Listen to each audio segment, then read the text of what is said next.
this Salesforce reporting session with Sara Hernandez and Marcos Duran of Sercante. So I'm just going to let these two dynamos jump right in. We will have time.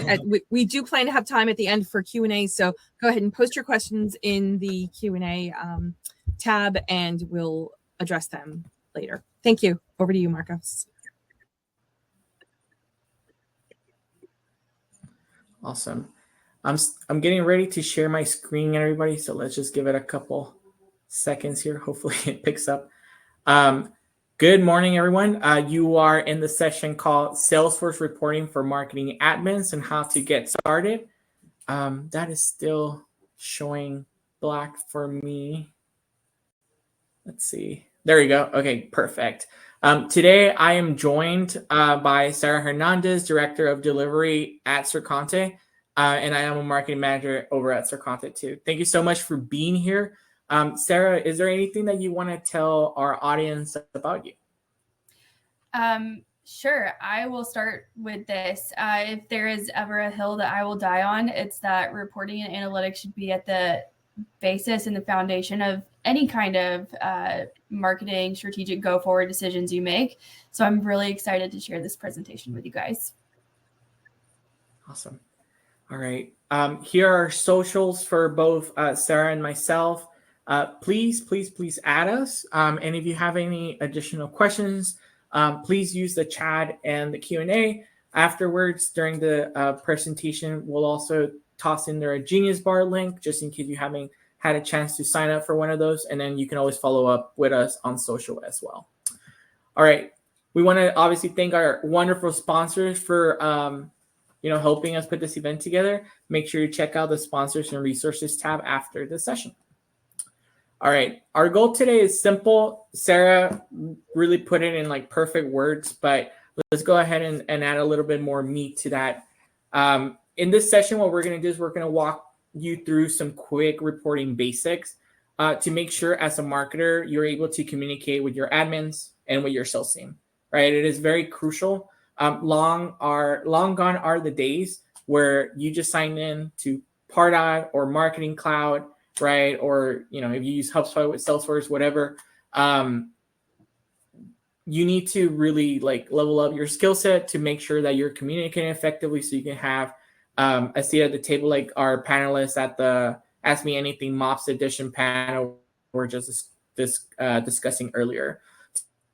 Today, we're going to cover reports and dashboards from a Salesforce perspective, and we'll try to sprinkle in how you can use that in Salesforce for Pardot things that you may need to report on. Additionally, we'll give you a quick tutorial on list views, which is, I think, one of those secret weapons that, as marketers, we don't tend to use those a whole lot because we always see it as more of a sales tool, but it can totally help in the communication between sales and marketing. All right, we're going to go ahead and kick off with this agenda. Sara went ahead and provided the humor and the memes. So her, she's the funny one. I'm just here to walk us through the slides. But the strong in you, the Salesforce is. So today what we're going to talk about is the Salesforce data and relationships, right, between all those objects. Just a brief overview in terms of reporting and dashboards, list views, and towards the end, we'll have some resources that we really think that if you've never been in Salesforce and never tried your hand at reporting, that could really help you starting from ground zero. And then hopefully we'll have tons of time at the end for some demos and also for lots of questions. So please keep that populated on the right side of your screen. All right, I'm going to jump into here with data and relationships. So you can tell Sara went ahead and put together this slide, but it's a data model for me. So a data model, right? You're coming from a communications background or from a branding background like data. You've used Excel a little bit for, in college, but you haven't really used it. So we're taking you back to those days. The data model is the way that your data is stored, either in a database or in a table. So the easiest way to just kind of remember this is think Excel, okay? So what we have here is just a table with some very basic information, right? We have country, we have the salesperson. So in Salesforce, this would be like leader, contact owner, or account owner, the order date, right? The ID of that particular purchase, and then how many units they purchase. This could look very different from you from a nonprofit perspective, right? Maybe you have, you're working with students or, with constituents. Maybe you're working on the B2C side and it's more like this, or maybe you're working on the B2B side, right? So what we want to do is we just want to briefly break this table up into how do I take it from Excel? And, some sales teams here today may still be using Excel to manage their pipeline. We're going to table that discussion for a different meeting, but hopefully this is kind of help us be able to find common language so we are able to, build a better strategy and communicate more effectively with those teams since we don't live and breathe in that world. So the object, right? The object is going to be the lead, right? Who are we talking to? We have records. So each row in this table, it's a record, okay? We have fields. So each of the columns is a field. And then we have the values on that particular record. So the field could be the country, and then the value, of course, is the United States. Can everybody give me a thumbs up in the chat? Easy to follow. So far, so good, I think. All right. All right. So we're going to take it further. Thank you so much, Rachel. We're going to keep it going. So now we're taking it into Salesforce. How does this look in Salesforce? So we have long gone but not forgotten Adam Blitzer as our lead. And so we have their name. It may look to you when you log into Salesforce, this view may look a little bit different for you. That means your awesome admin went ahead and put a lot of work into making it more digestible for your team. But for a lot of us, this is kind of like the standard what we see when we first log into Salesforce. So we have our lead on the top, Adam Blitzer, and that's our object. The cool thing about Salesforce is it tells you what object it is wherever you go. So there's no mistaking it. Now we have the actual record. So the person that we're looking in the bucket called leads is called Adam Blitzer, right? That's the record's name. We're going to take that further, and then we're going to look at a field. So I want to see their email, their phone number. That's not a real email, just in case you were wondering. Don't put it in your Salesforce. It will bounce. And then, of course, we have the specific cell in Excel or the value of that field, and this would be the actual what's actually in that email field. Okay. Hopefully so far so good. Thank you all for giving me the thumbs up. This is our business model. So earlier you may have joined me and Aaron Duncan, our product director over at Serconte, and we went over the connector between Salesforce and account engagement. So I'm not going to spend too much time on this slide, but this would be a good screenshot. Right. You can also find it in Salesforce documentation, and then you'll have the slides and this deck provided to you later this week. Essentially, we have prospects. Those are on this Pardot side. We have leads and contacts. They're connected via IDs. So this is the field, and then the value is this specific unique ID. Everything in Salesforce has an ID. That's how we find things. We have campaigns that marketing is putting together, and you can interact with both leads and contacts on that. So regardless of where they are in the pipeline, you can interact with them from a marketing perspective. We have accounts and opportunities. That's, who we're working with. And then also, is there any deals on the table? Those interact specifically with contacts. Once the contact is synced over into Pardot, we are able to see most of that information on the account and opportunity level, assuming we have a contact role. If you are interested more in contact roles, feel free to go to pardreaming.com and download some of the videos from last year. We have plenty of sessions that went over that. Now we have just kind of bringing it back into, now that we know the infrastructure and kind of like the data model, and we took a sneak peek at that, the long tell that you always hear is garbage in, garbage out. So as we're talking about reporting and dashboards, if your data is no good, or there's major silos, or like it hasn't been cleaned and augmented in years or ever, it's not going to be great. So we have here, not cool, bro, clean your data. And of course, it can get a little bit more intense, right? Or else, right? and what are the consequences of that. Well, obviously your reporting is going to be faulty. All right, so I have here, we're going to go over a couple of tips. There is going to be a lot of text, so just kind of like focus on the number and the purple on the top, and then I'll go over some of the other things. So number one is align on what matters to your leadership. If you're trying to do MQLs, right, but sales doesn't care about MQLs, they care about like other things, what's pipeline, what's the stages and things like that, and you don't have that, there's already from the beginning an extraneous miscommunication, and they're not going to be happy, and you're going to put in all this work, and it's not going to give them what they need, right? And then that we know that in marketing, we always have those fires that we're putting out every day. So do yourself a favor, chat with them first, align on what they want, and then make sure you have those discussions to make sure you come up with a compromise, so you can segment the data the way that is going to be needed. All right. Number two, decide on the minimum required information. I have some folks on the marketing that want to have like 20 fields on their forms and nobody's filling them out. Sometimes, sales just says, give me a phone number and I'll call them and like, I'll figure it out later.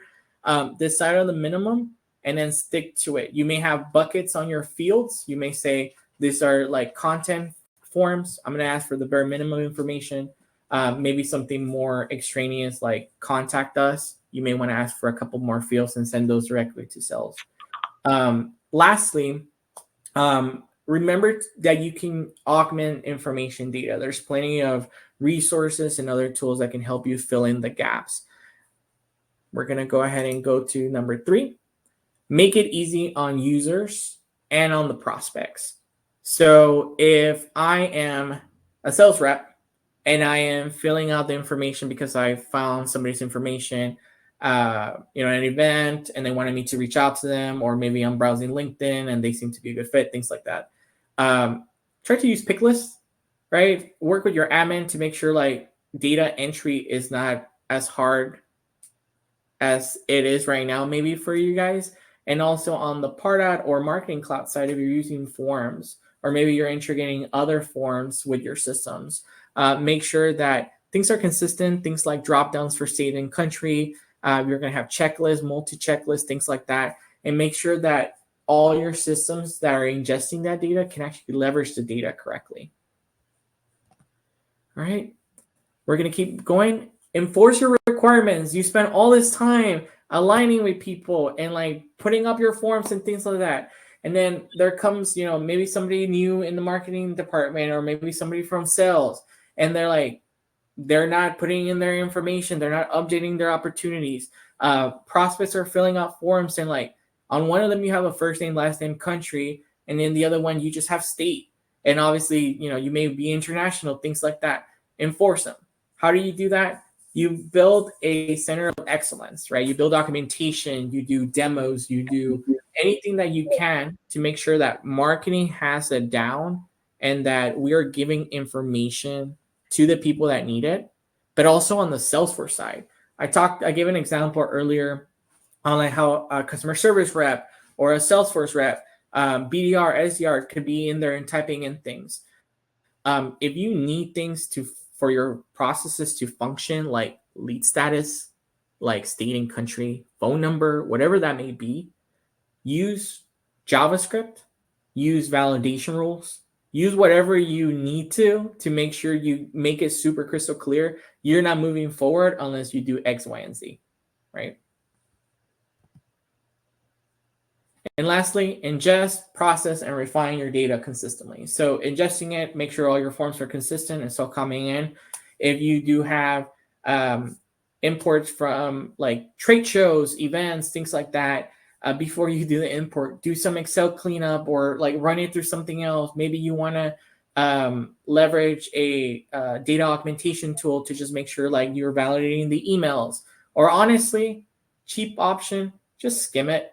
If there's something that's obviously off, like test@test.com or something like that, avoid putting that in your system to begin with. And then you should have some sort of cycle, maybe once a year, twice a year. Maybe you have automatic processes that just kind of looks at data.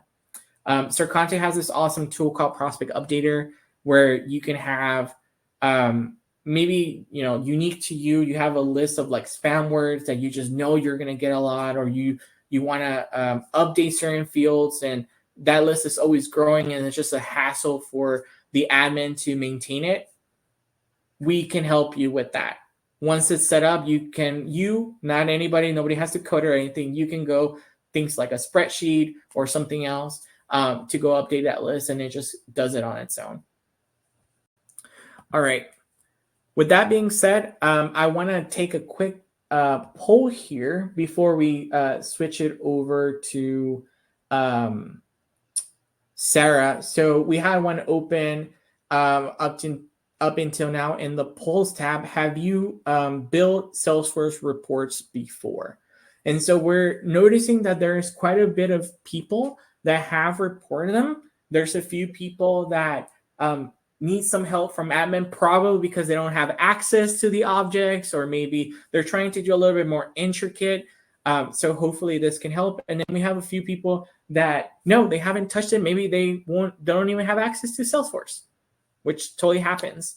And so we're gonna go ahead and hopefully give you a good overview after this to make sure that you can get started. I'm going to go ahead and push it over to Sara so she can take us over some overview of actually reports and dashboards. All right, so let's get back to the basics. I know most of us have built reports before, but even still, we'll go through a couple of notes here. The two callouts I want to make on this slide are the report format and the report type. So your report type is going to be really important because it's going to define what fields, what objects, what data you have access to inside of your report. So if you are looking to report out on campaigns and form performance, then you'll want to make sure you have a campaign with forms report type, for example. And then your report format is going to be another component to building out your reports that you'll want to make sure you're familiar with and that you have a solid grasp on. This is going to define how your data is aggregated, sliced, diced, and visible, not just inside of that individual report, but also inside of your dashboard. And we'll get into more detail on report formats in the next couple of slides. So there are 4 different report formats, and all of you who have built reports in Salesforce before, you know that you don't really get to choose this tabular, summary, matrix, or joined report types anymore. In Classic, we did a bit. So I want to walk through these a bit in a bit more detail. Your tabular report is going to be almost like a spreadsheet view. So that's the type of report you want to build if you are just making a list of something. A summary report is going to be when you're comparing, we have noted here, X to Y to find a relationship between the two. So your summary report is going to be when you're grouping by column or you're grouping by row. So for visualizing that report builder on the left-hand side where we can pull in fields, you can visualize that group by column or group by row section. That's going to help us build that summary report. So think of things like leads generated by source. Similarly, we're adding a layer onto that when we talk about a matrix report format. So this is going to be when you're comparing up to 4 variables. So if you think about that 2 by 2, you're able to group by up to 2 rows and up to 2 columns. That's going to give us that matrix report, and it's going to look something like a pivot table in Excel whenever you're building out that report view inside of Salesforce. And then lastly, I think probably the least used of all of these is the joined report. So this is going to give you the ability to view 2 separate reports inside of one report where that data is not dependent on each other and they actually probably don't speak to one another, but it gives you the ability to view those 2 separate reports inside of one visual. So I want to talk through some reporting examples because if you haven't built reports, or even if you have, it can be overwhelming because of the amount of data that we have access to inside of Salesforce. So some reports that you may choose to build are new leads that were generated today, with the purpose that you want to see all of the leads that were generated today, either because your sales team needs to work them, or you want to see from a marketing perspective what's come in and from what source. More common things to report out on are campaign performance, definitely lead conversion. For marketing, we always want to see who our engaged leads and contacts are. I want to talk a little bit about user adoption for reports. Marketers on this in the session, we've got to bridge that gap with sales. Tell as old as time. Sometimes there is some tension between the two teams. So when I'm saying user adoption, I'm mostly talking about, is sales working the leads that marketing is passing over? And is marketing passing over leads that sales wants to work? So user adoption being adopting that handoff process that marketing has built.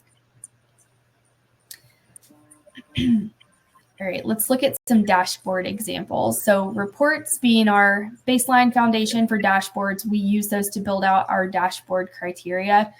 Some dashboard examples, this would be in the case where you want to narrow in or tell a story of a specific set of data or specific set of reports. A very common one is an executive summary. Our executives want to see numbers. They want to see how things are performing. So those high-level metrics are going to be really important there. Other dashboard examples could be benchmark tracking. So looking at quarter-over-quarter performance, year-over-year performance for specific assets and channels. And then ROI is always a big one as well.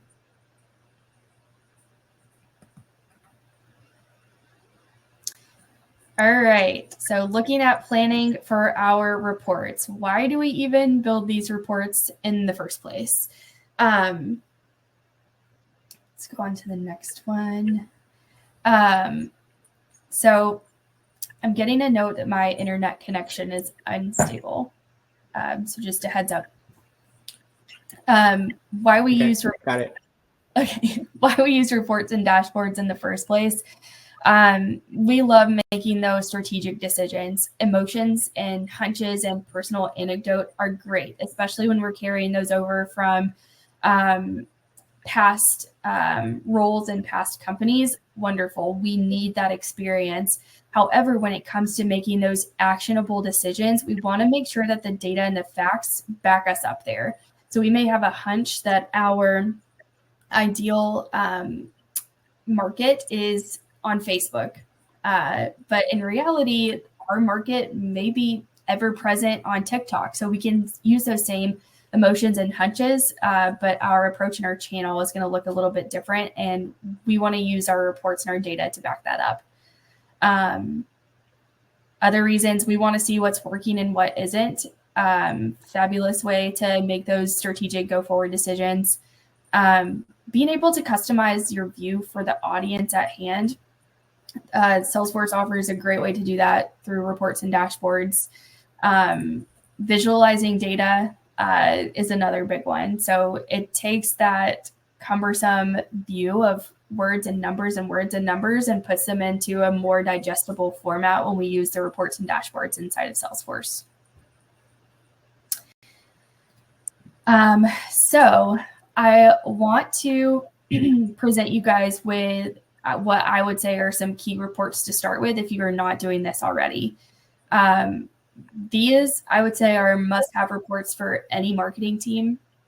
And I know that some of you are not using leads, you're using contacts, or you've renamed your objects. So think of leads as not yet converted customers.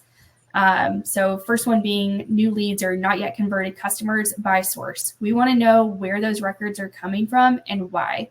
That's going to allow us to dig deeper into that market. It's going to allow us to equip our sales team to better approach that market. And it's going to allow us to dig deeper, build, and expand on the campaigns and the dollars that we're putting towards that. Another one is qualified and unqualified leads by source.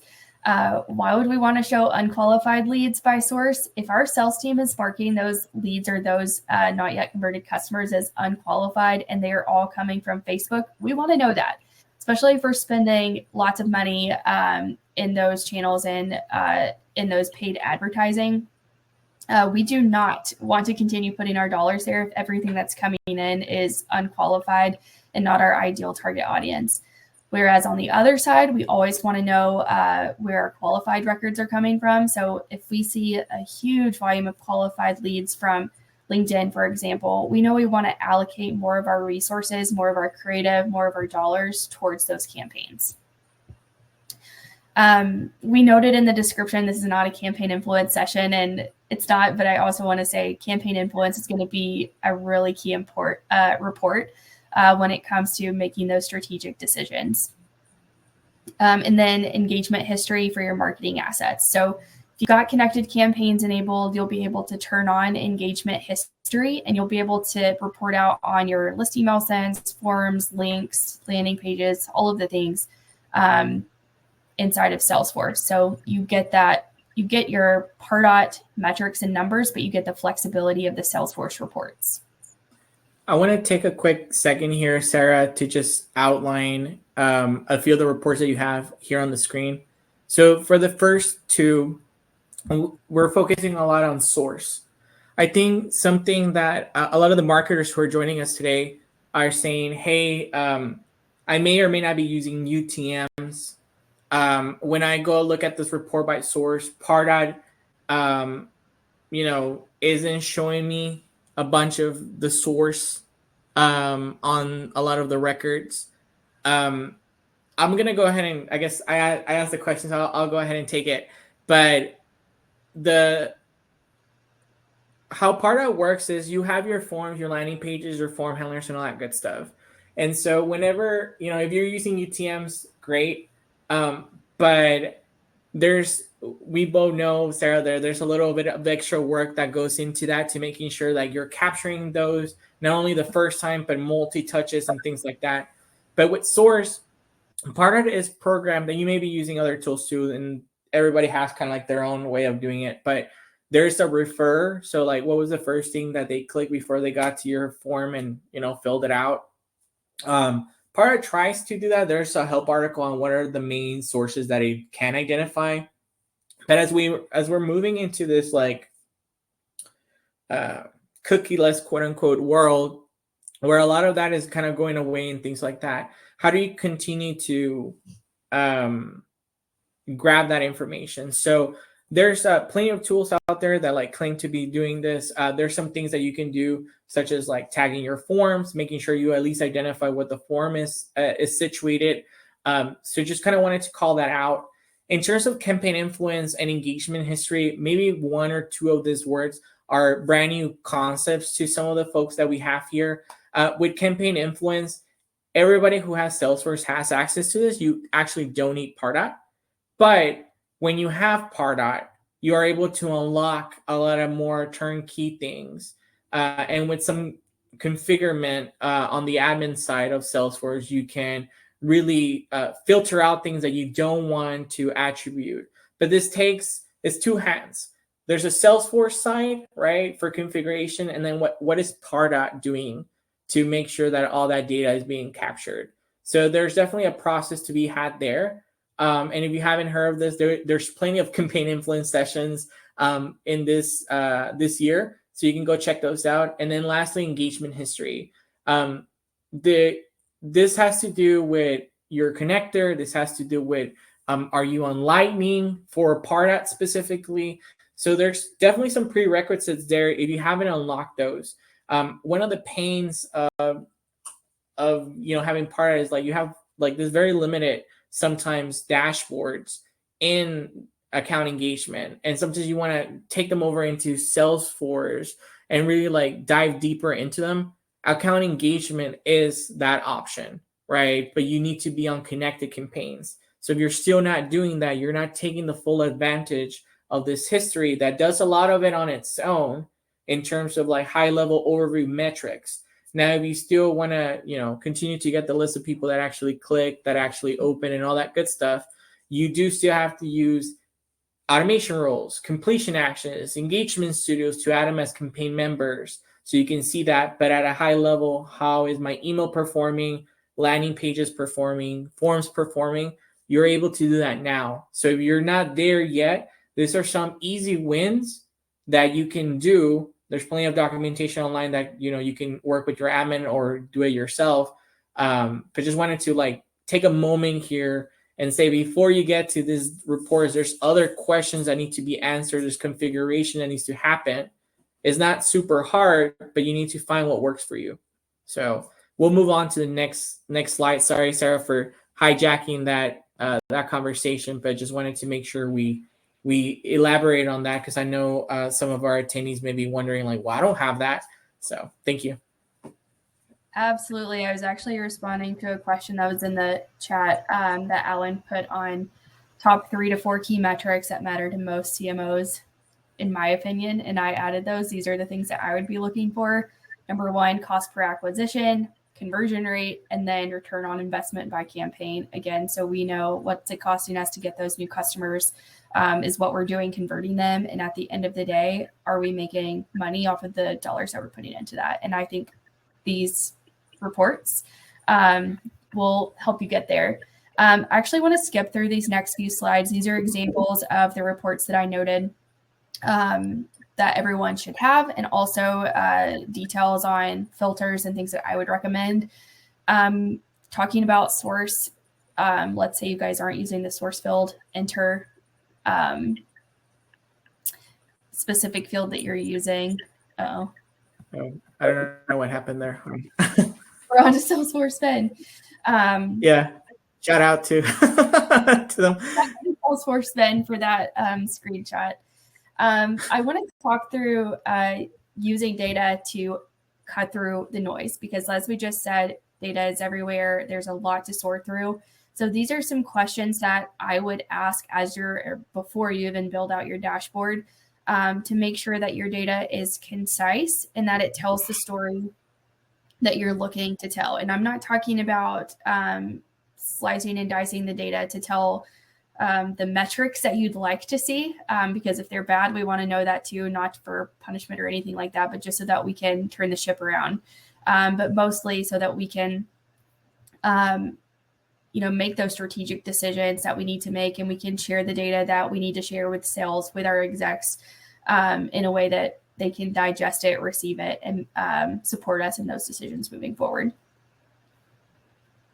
This is an excellent, for sure, slide to screenshot. We'll make sure that you guys all get the deck, but this is not the infinite list of everything you need to ask. This is just for you to get started. I'm sure you'll have your own questions to contribute, but Sarah definitely went ahead and put this together and give us some good action items here. So when you're thinking about sharing these reports, and Marcos, you may want to add on to this, but it's just good to note that the access that the teammates inside of Salesforce has definitely matters. Yeah. So one of the, for those of you that, haven't used reports before or dashboards, you may have been on the recipient end and you get to see it. There's a couple of things that actually happen behind the scenes, and I think it's very important to outline. When you're building a dashboard, you can, depending on the access that you have, you can build it in a couple of different ways. You can make sure that whatever you as a builder see, everybody else can see. You can build it as maybe the head of your, if I am a Salesforce admin, I'm going to create a report for sales, right?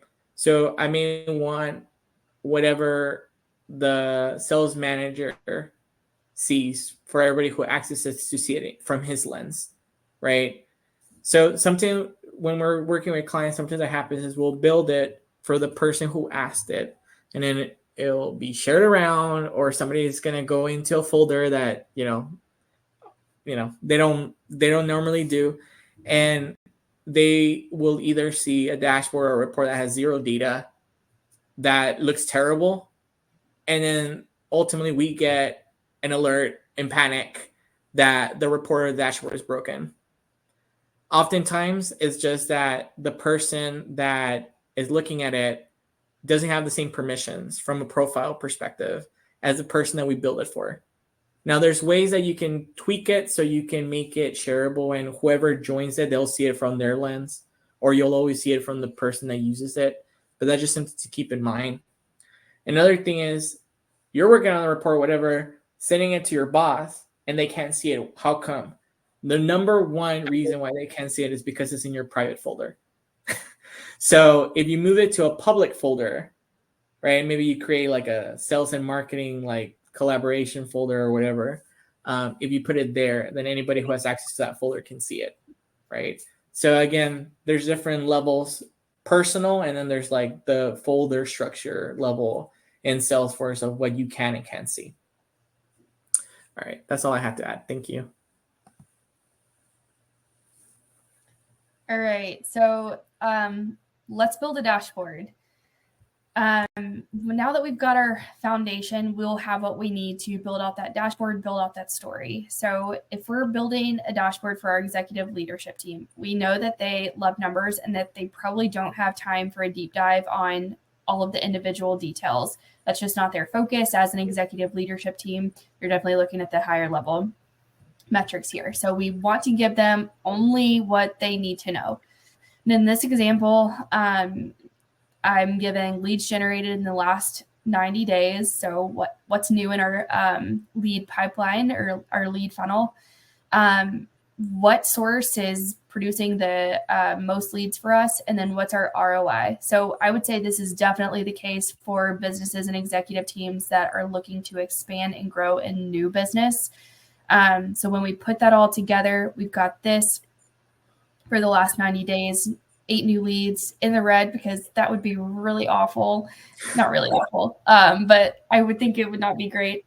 And then we can see our top lead gen sources for all time or social media. And then we've got a blank. So when we were talking about data at the top of the call and we were talking about source, when you see this large blank number, that should be a sign to dig into that. Is it that our sales team are putting in leads and that's why they don't have a source? Is it that we have a broken form, et cetera, et cetera?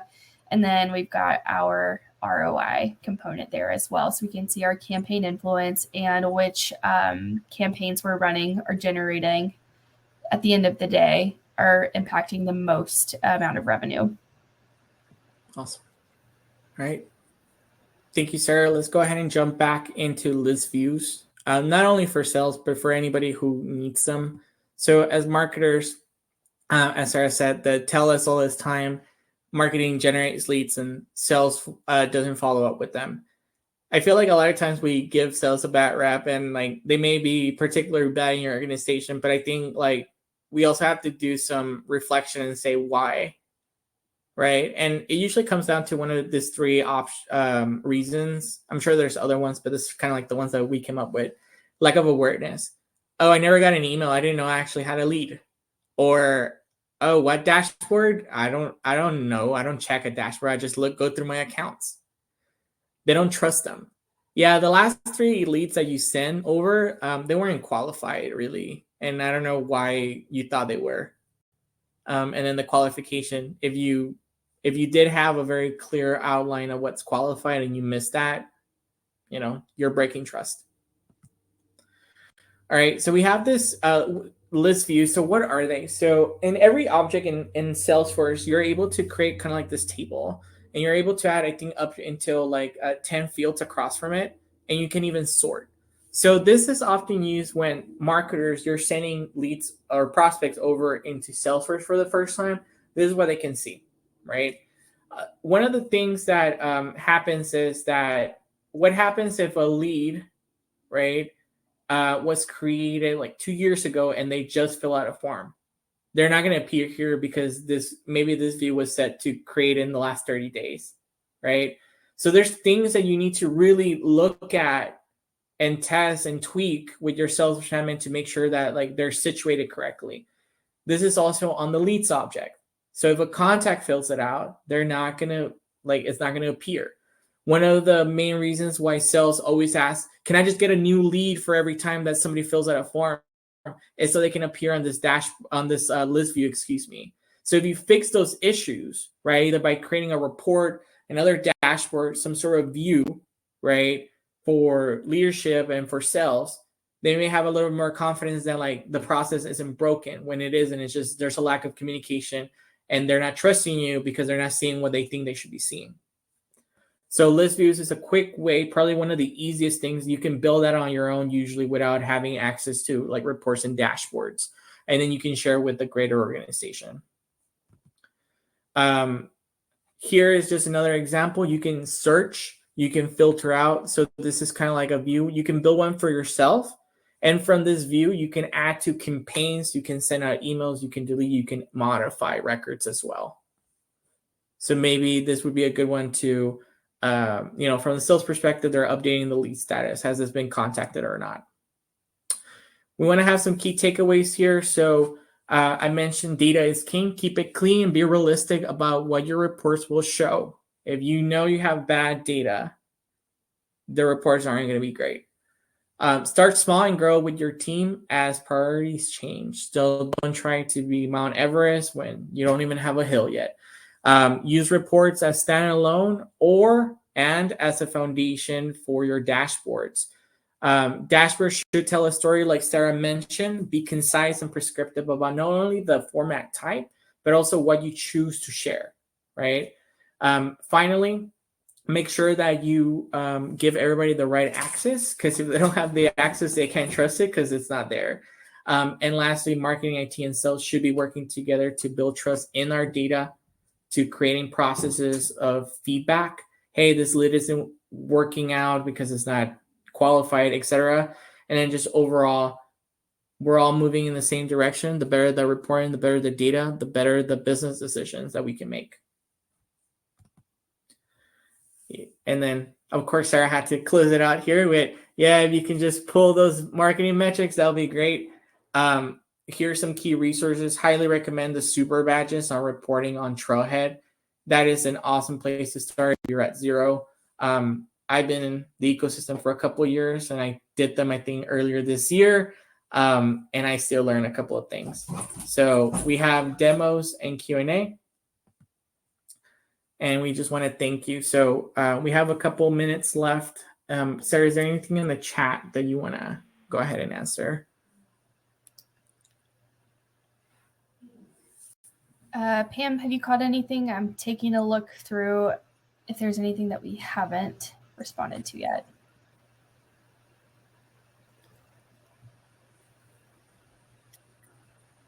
Marcos, we had a question that says, can you go back to the links page? And just a reminder to everybody that we will be posting the deck after. Yes.